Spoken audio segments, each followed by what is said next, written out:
બપોરના કાળા તડકે આપણે શેણા કાઢીને પરસેવા થઈ જાય રેબજી અને બાકી હતું એટલે શેણા હારવાનો ગુમણ આવી ગયો ઠેસરમાં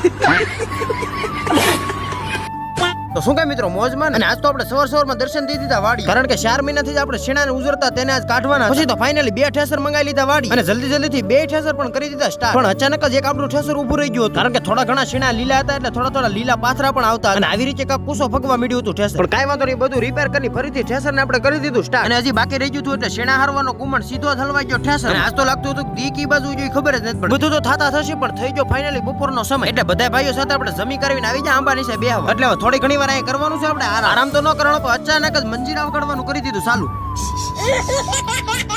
સાઈડમાં મેળો બપોર પછી પાછું કરી દીધું ઠેસર સાફ ટ્રેક્ટર સ્ટાર્ટ કરવાની સાથે તેમાં પાણી આવે એ પણ થઈ ગયું ગરમ પછી તો ફાઇનલી સખત 8 કલાક ઠેસર રાખવા આપણા બધા સણા નીકળી આ સણાને ઘરે લઈ જવાના હતા એટલે હું ધોડતો લેવા વયો ગયો પાવડો લઈને આવી ગયો શુભ મુહૂર્ત કરીને આપણે લારીમાં સણા ભરવાનું કરી દીધું ચાલુ પછી જો આવી રીતે કાક આપણે લારીમાં સણા ભરી લીધા છે પછી સીધા આવી જાય આપણું જે બીજું ઠેસર હાલતું હતું ત્યાં અને ત્યાં આવીને આપણા બે ભાઈઓ ઈ પણ ટ્રેક્ટરની લારી ભરી દીધી સણા અને ફાઇનલી હવે ઈ સમય આવી ગયો કે બંને લારીને ભરીને આપણે નીકળવાનું હતું ઘર તરફ પછી તો વાઠવું જવાની બંને ટ્રેક્ટરને આપણે કરી દીધા ઘર તરફ હાલતા ટ્રેક્ટર પણ ઘરે આવ્યા હતા અને હવે આપણો વ્લોગ પણ અહીંયા જ પૂરો કરી દીધો અને જો આજનો વ્લોગ ગમ્યો તો બધા ભાઈ પ્લીઝ ફોલો અને સબસ્ક્રાઇબ જરૂરથી કરતા જાય તો બધા બોલી નાખો જય શ્રી રામ।